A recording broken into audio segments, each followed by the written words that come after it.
নকশি খাতার মাঠে রে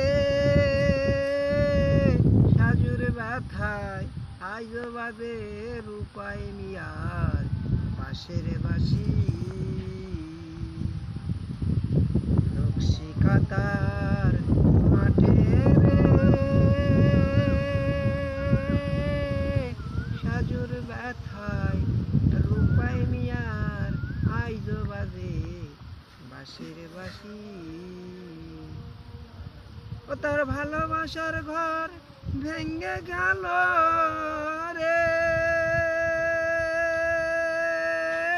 কাল বৈশাখী ঝড়ে রে সাজুর ব্যথায় আইজো বাজে রূপাই মিয়ার বাঁশের বাঁশি। Like share